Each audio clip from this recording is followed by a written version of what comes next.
Hey guys, in this video, we're gonna talk about value versus growth and passive versus active investing. Okay, I know that you're probably thinking that's like the stock market, that's where it's commonly referred to, but I promise we're gonna relate this to funds. Just hang tight here for a minute.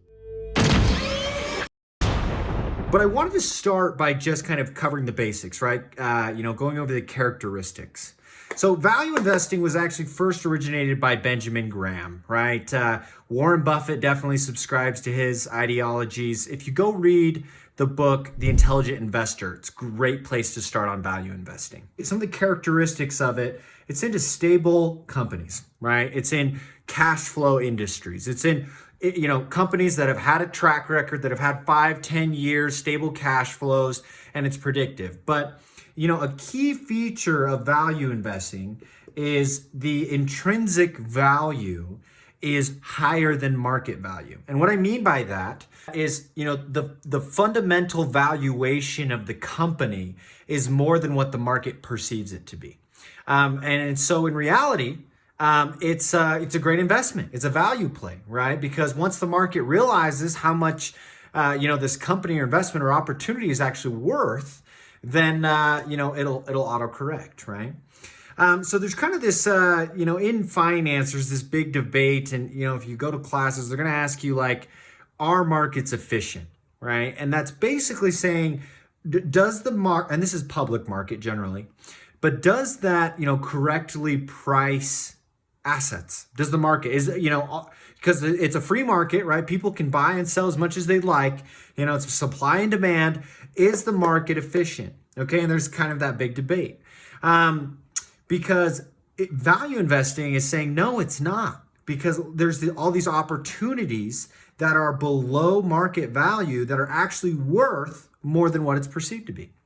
So that's value investing at its core, right? So growth investing. This is some of the characteristics, right? Tend to be, not always, smaller stage companies, tends to be, earlier stage companies. A couple other, characteristics. These stocks, if you're looking at, public stocks, they tend to be more expensive. Another thing is that they actually tend to be more volatile, okay?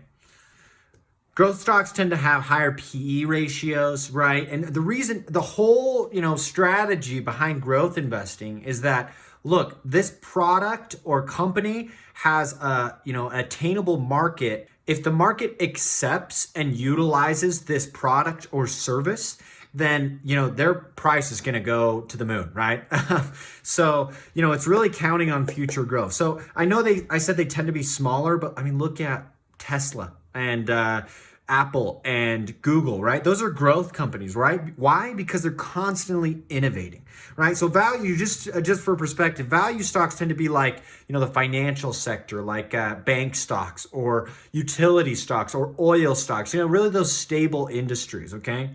And then, growth stocks can be, they can be defined as a lot of different things. But there's something I want to, point out here. So, on an average basis from 1926 to 2010, value investing outperformed growth investing. So if you invested in these stable stocks and underlying, assets, they tended to do better than these growth stocks.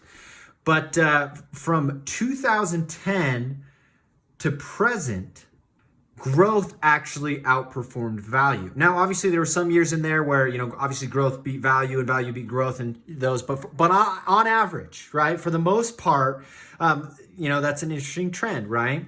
And so you kind of see this turn of the decade in 2010, and why? Why does that happen? My personal thesis, right, there's a lot of different reasons of why, but if you've ever read a great book, Post-Capitalism by Paul Mason, he talks about info technology. And essentially what that is just technology, right? Softwares, media that plays, because in our prior world, one input equaled one output, right? A worker went to, an hour of work equaled X amount of outputs, right? But now we have these machines and softwares that produce outputs. And additionally, not only that, to find information, right, on, undervalued opportunities, it was hard, right? It was hard for investors to really find information on companies. And now we have an abundance of information. So actually another great book, an example of a value investor is, sorry, a lot of books today, right? Red Notice by Bill Browder. He opened the first hedge fund in Russia in the 1990s. And, when he went out to find, opportunities, it was impossible. It was so hard to find information on these stocks and companies, right? In Russia in the 1990s. But basically he would find like oil companies that were trading at like a 95 discount. So let's say an oil company in Russia had, 50 million barrels of oil. Okay. And then the same, like a very parallel identical company in the US had 50 million barrels of oil. And what he found was that these Russian companies all over, the underlying asset was the same. They were trading at like a 95% discount.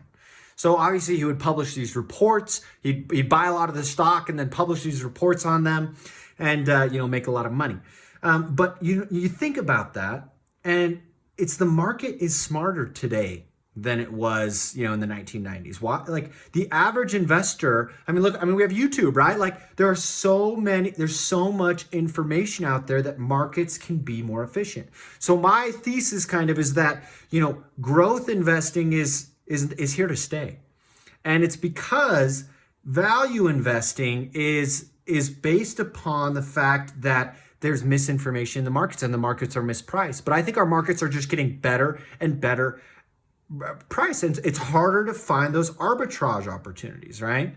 So that's kind of the difference between value and growth, right? Sorry, I talked a while on that. I'll go quicker on passive versus active. So passive investing is kind of a buy and hold strategy. It's where you do your research, you make an allocation, and then you just kind of wait and then you sell, right? Active investing, however, is when you're constantly kind of in and out of positions. So I'm going to say in and out here. There's a lot of more, obviously go Investopedia if you want a better, more in-depth definition, but that's at its core. Okay. So it's a little more self-explanatory, right? Where passive, you're relying on asset allocation and you're kind of making your benchmarks and you're sticking to it, right? Active is more like, oh man, this headline came out and we need to readjust, or Fed raised interest rates, so we need to react, right? It's more reactive. So these are kind of like the two biggest debates of which is better. So, you could look at passive and active like an ETF versus a mutual fund, right? Most ETFs are, exchange traded funds. They're kind of following an index, right? They're more passive in nature, where mutual funds usually have a manager that, kind of helps, allocate and reallocate the positions. But let's go apart from this. I want to get into how this relates to alternatives, right?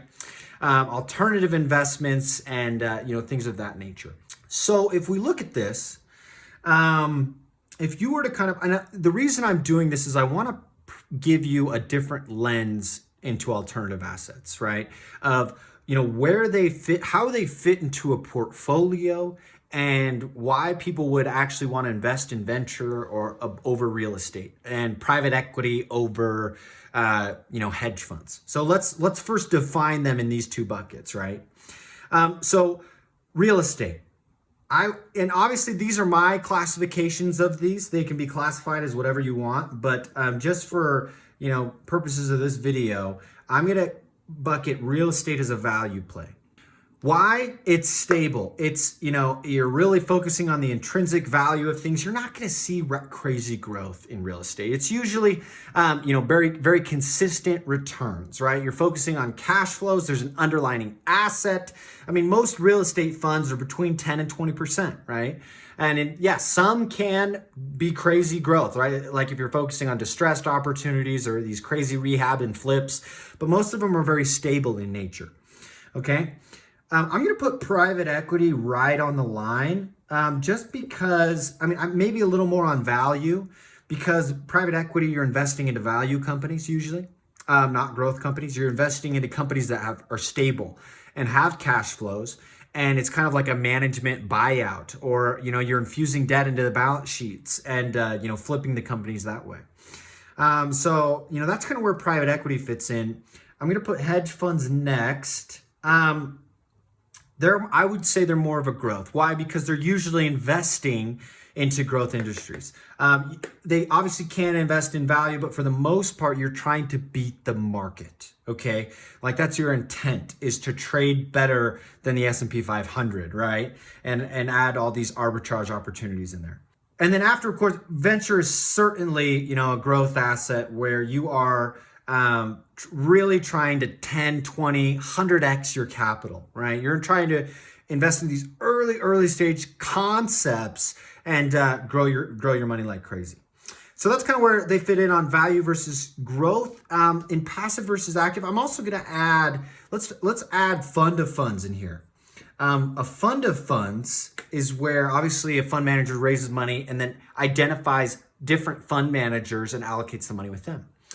And in a fund of funds, I would say that's certainly a passive investment, right? Because they're just doing all the upfront legwork, they're buying and holding, they have no active day-to-day in the management of the asset, right?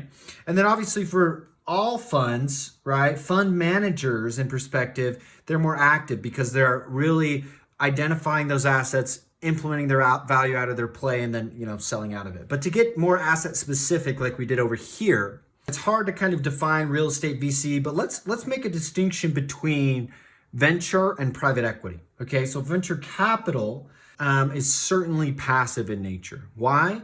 Because you are making an allocation to these businesses, you're investing in them, and then you're kind of sitting back and you're advising and you're encouraging and you're making introductions, but at most you're usually just sitting on a board, right? Where in private equity, you're usually buying out the management. You're really turning over the company and almost like you'd flip a house in real estate. You are flipping a company. Okay. So those are kind of the key distinctions between venture capital and private equity. Now, obviously there are advantages and disadvantages and a time and place for both of these types of investments. But for this video, I just wanted to, help you think about alternatives in a different light. And then of course, just as a little overview of value versus growth and passive versus active. Let me know your thoughts, what you guys think in the comments below. Thanks.